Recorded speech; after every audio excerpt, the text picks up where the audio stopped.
Hello again. So here we are for Chapter 9, Problem Employees and Problem Bosses. So literally that's exactly what we're going to be talking about in this chapter. I have a few things to say about that because I've had some problem employees and I definitely have had some problem bosses.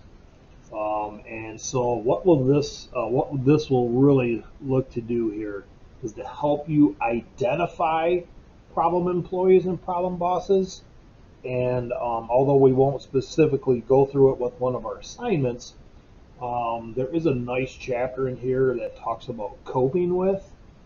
And so many times what ends up happening is we end up just staying where we're at instead of leaving someplace else. And as I gather my microphone here, and so as I offer that up to you, is that literally sometimes it's just better to move to a different area, different type of job, different occupation, because your boss is an idiot. All right.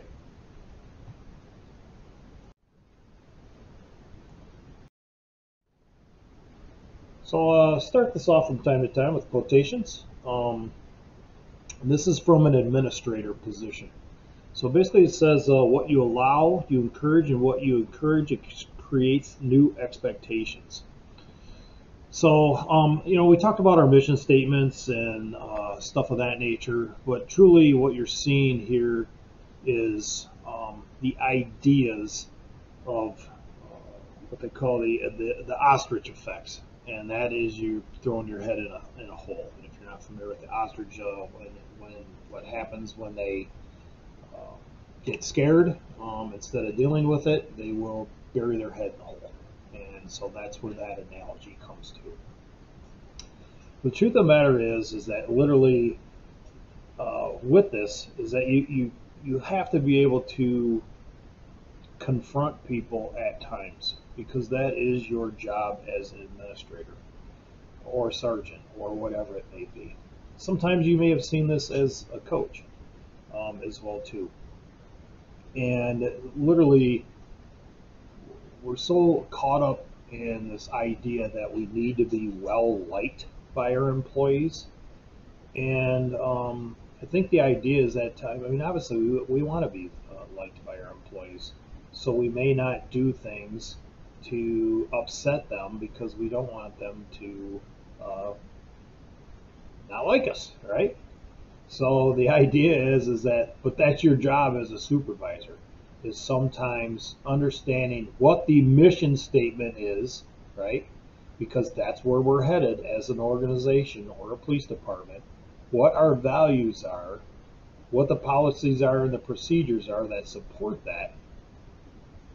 And when your employees don't match or meet those areas or fall short, the idea is for you to um, talk to them. And we're going to see how this takes place here in a couple more slides so that you can correct their actions.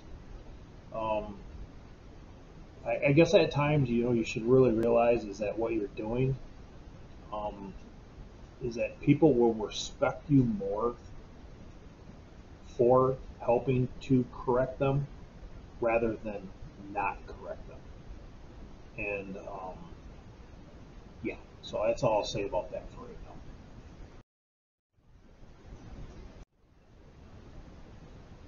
Yeah, so like this slide here that I brought up. This is actually, if you ever seen like a coach, like after a professional ball game, or even as you may have had it as well in your, if you ever played or wherever it may be. They have to get after the game and they say, "Hey, that was on me. That loss was on me, or how that was acted was how that person acted. It's on me." And truthfully, I feel that when my employees were not following the mission statement or the values or the vision statement, it was my fault as an their supervisor that I did not have met that in that area. And like I said, so my answer to that, I mean, is yes. I mean, without a doubt, we should be held accountable. Now, some of the areas that they do speak in here is that sometimes you cannot change people, right? So, I mean, the point is that here is that they talk about it in this selection section on page 174. So I may scoot a little bit here, but I thought that this was quite interesting. Is that, I mean, if you're going to, I like this analogy, if you're going to bake a pie, right, and all you have is apples that are spoiled or dented or brown or whatever it may be, how is that pie going to turn out? I don't care how good a cook you are. So you really got to have the best apples in order to make the best pie. Now, some of the things that are in there, and it's the same, obviously, parallel of bringing that to somebody for police officers. And when we're going to select those people, as far as being a possibility to change their attitudes, I mean, obviously, you can have, it really comes into the recruitment and the standards of what you're going to put into your selection program as far as getting those best apples. I mean, I will tell you, say the basic training part of it, the FTO part of it, probationary period, those are the field training officer and the probationary period. I mean, you're sort of like have already made a commitment at that time. When you get into the recruitment and the standards, your pre-employment testing, especially your background investigation, literally that's when you should be able to look at a person and say, hey, you know what? This person here, this is going to work out for us. And by all means, there's no person in a police department that takes a straight arrow route all the time. They do veer from side to side because life happens. But it's your job as a manager to make sure that you keep them focused when they're at work with their job-related attitudes or values. And if not, you show them the door. We'll explain that a little bit here. So again, don't keep an employee you wouldn't rehire. I think it's important with that is that when we do our background investigations on an employee, reference employers, past employers, we would always ask them, and it's a standard amongst all police departments, would you rehire this person again? And if they would say yes, then we'd ask, tell me why. And that would really give the indications. Remember, we talked about the different stars out there, STARs, and they may have an STAAR about you as well too. And because, I mean, good supervisors realize, again, that not everybody is going to be able to walk the line. But will they take constructive criticism and turn themselves into a better employee? And so that's where those STAARs come out as well too. So I take it a little step further. I'll ask the potential employee, would you hire you? And of course, you know, I get this, oh yeah, I'm a great guy, I'm loyal, and all this is basically they describe a Labrador Retriever or a nice cat. And then I would ask them, tell me why I wouldn't hire you. And that one is a stickler at times because they literally like have to think about, instead of asking what your strengths and weaknesses are, they got to think about why it is that they suck as an employee. And that could be a tough one. And then my follow-up question to that is that how would you as an employee, like they may say, well, I have anger issues at times. And I would say, well, tell me about those anger issues and so forth. And we dive into it a little bit more. And I would say, well, how would you respond? Or I would ask, how would you want a supervisor to respond to you in that fashion to get you to not to have anger issues? and they literally lay out a plan on how that would happen. And so I write that right in the background investigation, so it's there. So that way that we know who we're getting and what we're getting and how that person rationalizes on how it is that they're gonna, how they can be essentially supervised or managed. So anyway, so that's I just wanted to give you some personal experience in that action. So there's three types of misconduct, and I sort of pushed these around a little bit. Sort of skimmed over some of them with 170 all the way to 176, because really this is where everything lies here within this chapter. So assignment 9.1, I did spell assignment right, but that's okay, nobody recognized. Assignment, assignment, 9.1, three types of misconduct. Don't get this confused with the structured exercise 9.1 in there. This is different. So again, you're gonna talk about and hear about the three types of misconduct. This is sort of a self-study, and think of examples for each one. Where you're not gonna think of them, you're gonna actually research for some. So we understand here with the drawing the lines listed specifically on page 176. But I want you to understand is that there's literally three examples, three types of misconduct that has to do with legalistic, professional, and ethical misconduct. And each little section there does have a little bit of a description on what each one of those are about. I'm not going to go into them because I want you to read them and I want you to be able to understand what they are. So essentially what will happen in this specific exercise is I'm going to ask you to read those. I want you to give a little bit of a description about them in this assignment. And then essentially what I want you to do is I want you to research examples for each one.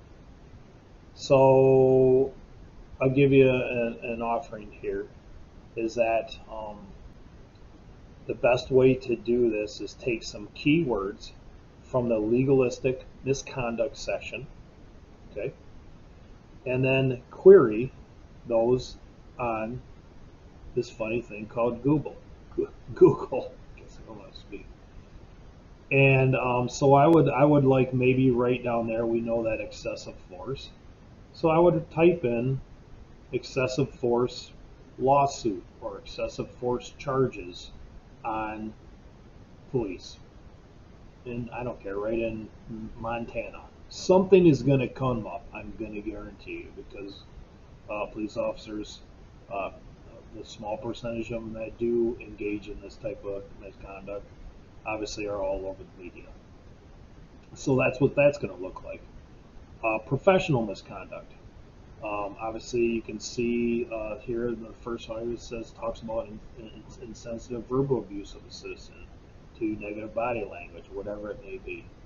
One of the times that I was accused of this, I think I may have shared this before, is that I was being too robotic on traffic stops. And so I was being insensitive to the people that I was pulling over their needs. So you can see on the bottom here, it says there's a need for established policies, procedures, and sanctions. So I mean, maybe you want to just do a query that has to do with something of, that says examples of unbecoming of an officer policy issues, something of that nature. You'll be able to find one really easy, I'm sure. And you're just going to give me an idea of what that would look like as far as what happened in that case. Same thing for ethical misconduct. Again, you're going to, it says here about aggressive police practicing. He or she is likely to behave aggressively. You know, we can talk about that. We did talk about that earlier on legal misconduct. But really in this part of the ethical side of it, I mean that does go hand in hand with legalistic. But I think the idea of it here is that really to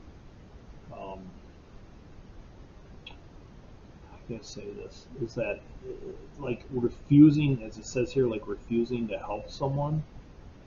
Unfortunately, like this does happen, and so when I say like refusing to help someone, it could be like the omission of an act.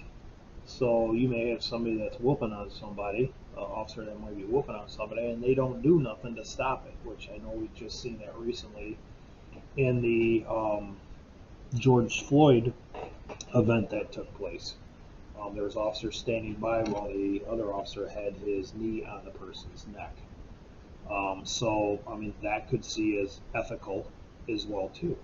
So, I want you to just do some research on that. I want you to find your own examples so that you can explain it.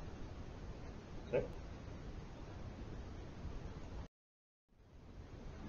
Hey, so 8 steps to helping the problem employee. So, what I offer this in this section really has to do with like this is how it happens when you're in a mostly a union type environment, which most police agencies in Michigan is. So I'm gonna offer this up. We're gonna go to, let's say that there's a problem of, I think I used this before. There's a problem of alcohol abuse. Okay.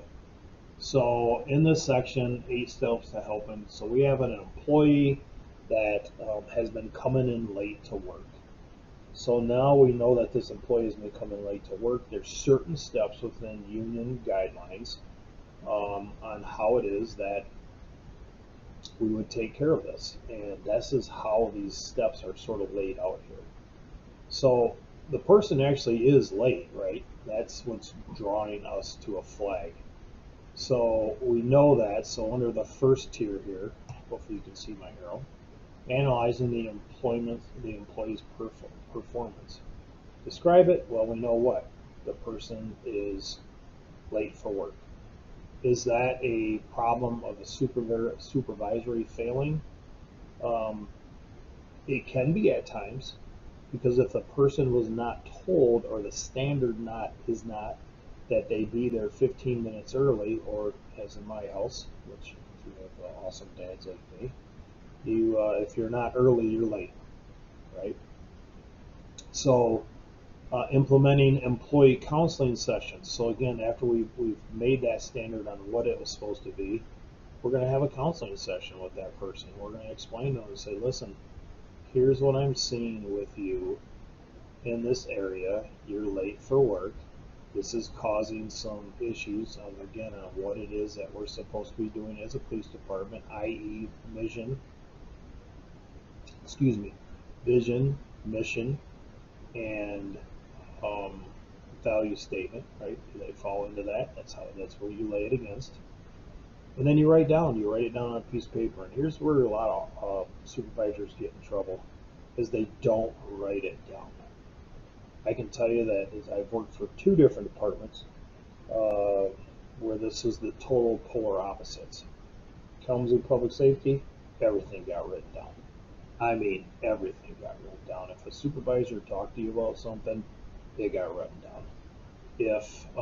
But at the tribe, if something happened there, nothing got written down at all. And there is, I guess, a time and a place for both of them. I do see that. But I literally think that you have to create a solid standard on how it is that you're going to handle each one of them. And just because you like Lisa some specific way and you think that she's a great employee and she made a little bit of a problem, but you think John is an idiot, and so that's your personal opinion on him, you have to be consistent with everyone. And it can't be well, I just like this person better, which I will tell you happens all the damn time. And that's where supervisors get themselves in a pickle on what's called past practice. Anyway, so now we document, review the situation. Again, it talks about here reviewing the disciplinary policy, consult with human resources. Now we know that he was late, right? So, but in the employee counseling sessions, the officer may have told you that like they have a substance problem, that they're dealing with, let's say, a fiscal crisis, where because their spouse just left them. So like I say, it's a little bit more in depth there. So we're going to want to try to get an action plan together to like try to help this individual, right? Because there are life stresses out there, and we know with officer well-being, if we were to help this person, it's just like giving a cat that comes by your house or a dog a home who's a stray. They would do anything for you because they know where they're getting fed. And obviously, I'm not saying that police officers are dogs or cats or anything of that nature. But when in need, you're going to go to the people that are going to help you. If you can do that as an organization, um, it's going to speak volumes for you. You're going to get good people coming into your organization. You're going to have people within your organization respect what you're doing. So, continuing on with implementing your action agenda. So we have counseling sessions. Excuse my yawning.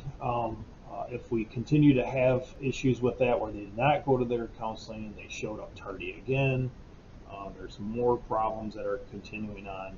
I mean, those are things that we have to sort of now. We got to say, hey, you know what? Like in the bottom of review the section now, it's going to like decide to start. We're going to have to start like cleaning the house on this person.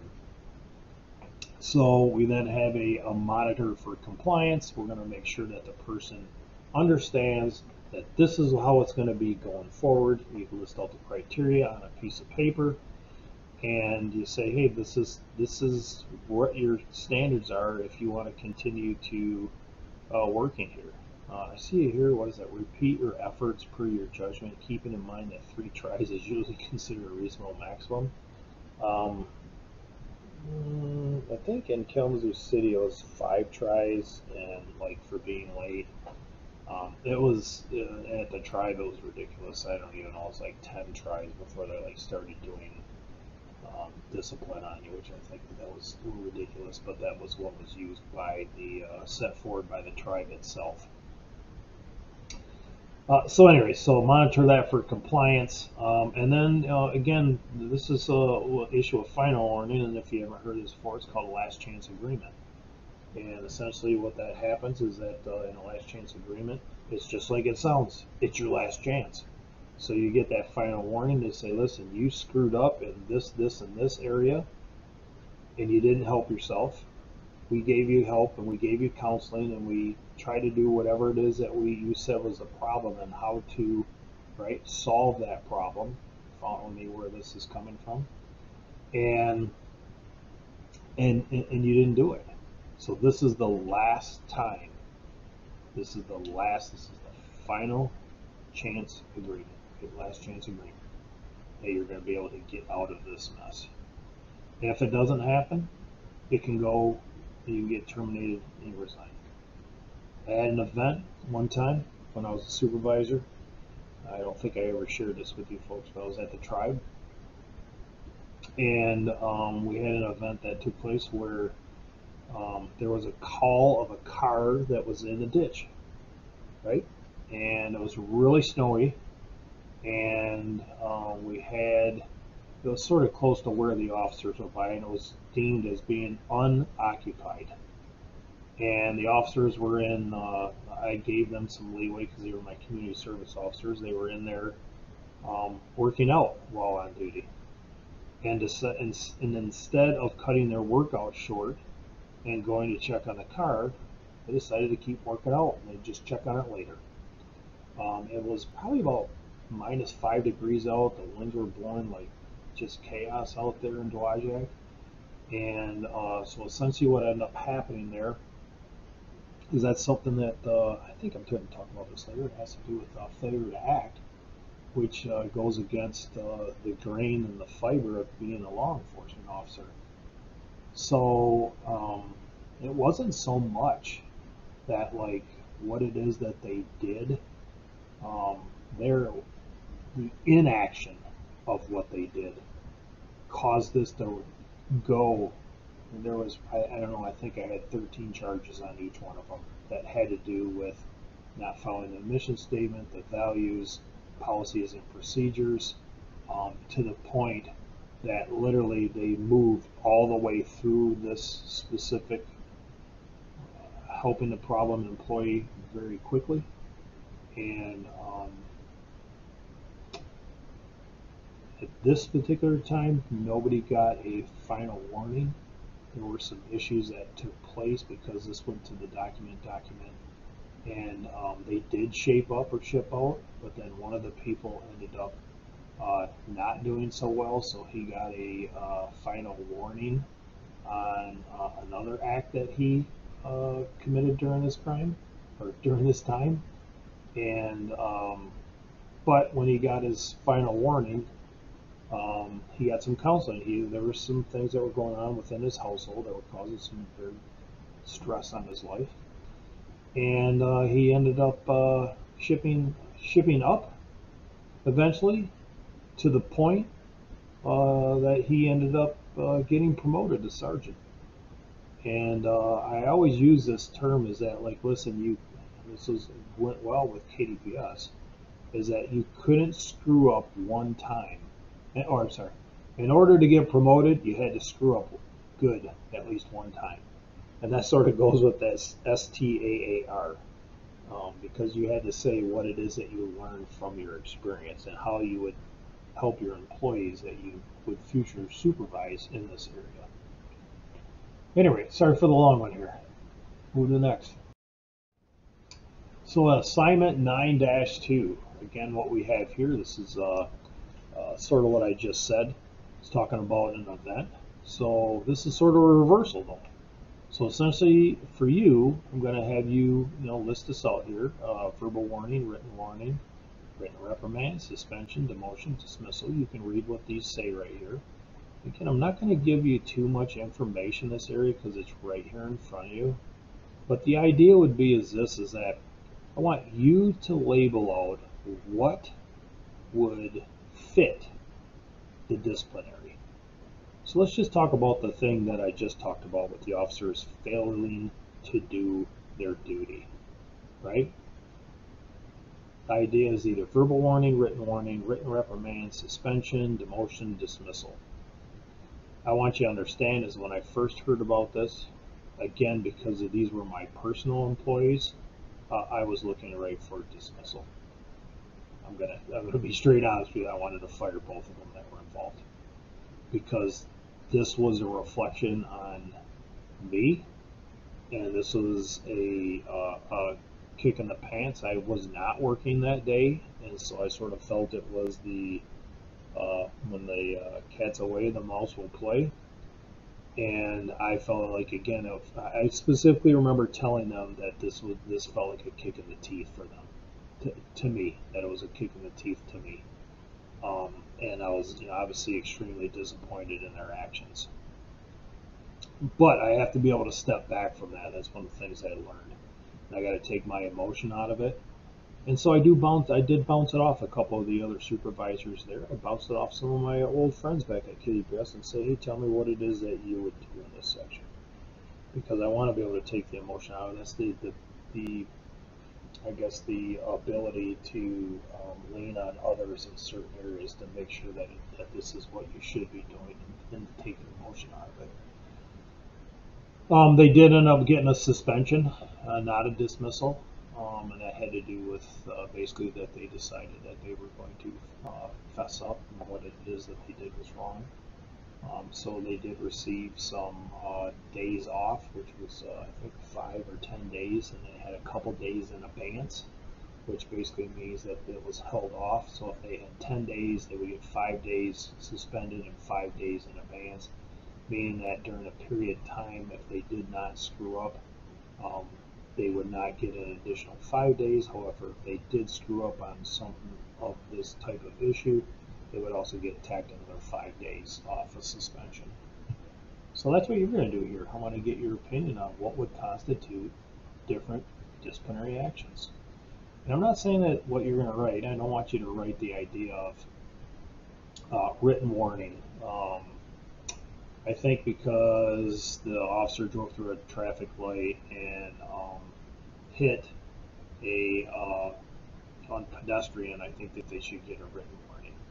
I want you to be able to think about this. I'm going to ask you to justify what it is that you see is fit for that person. But I want you to make this scenario on.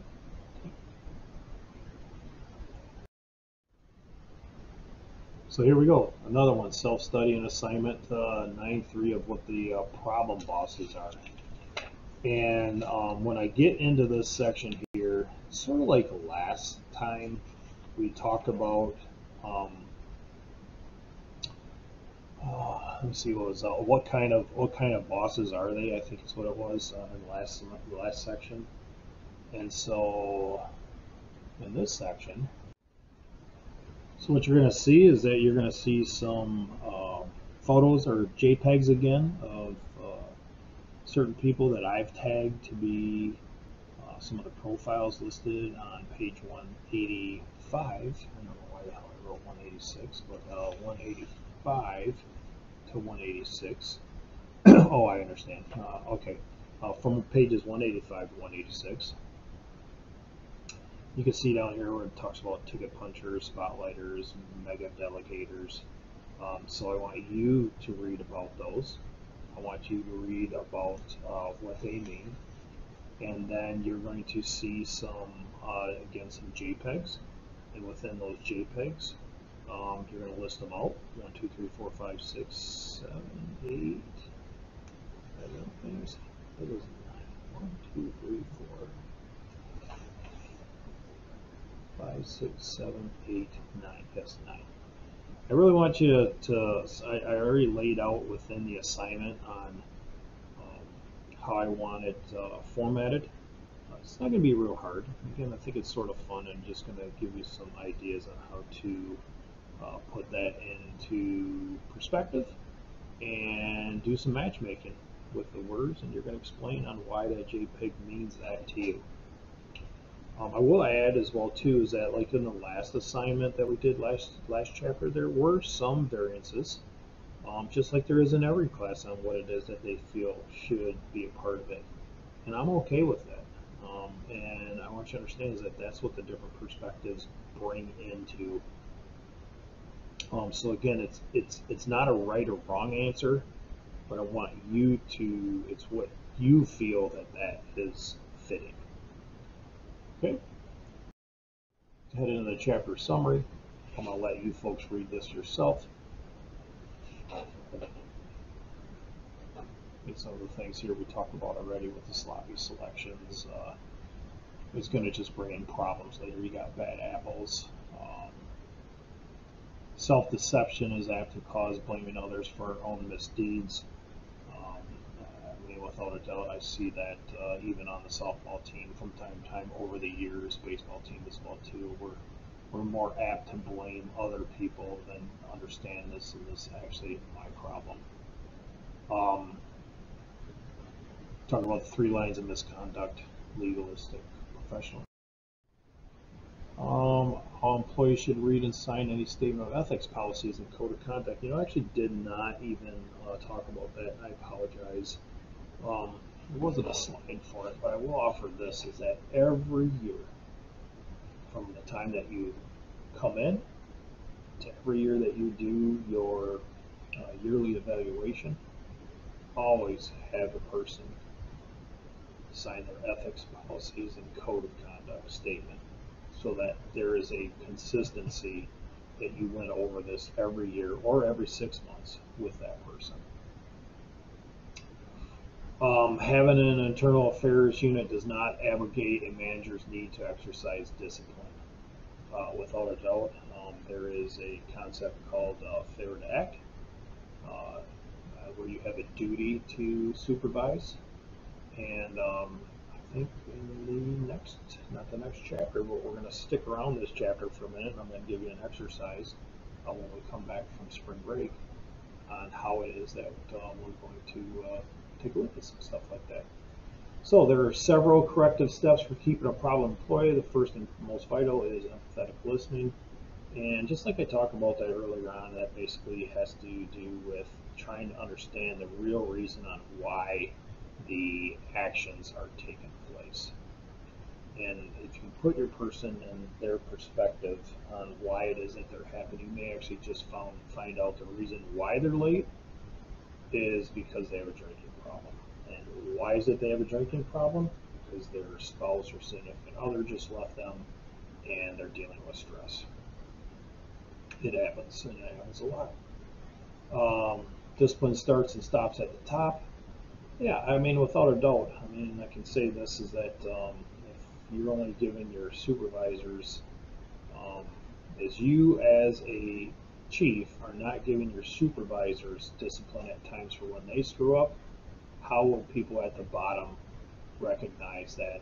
Well, you know, if they're going to get away with it, then I should be able to get away with it. And I've had that happen as well too.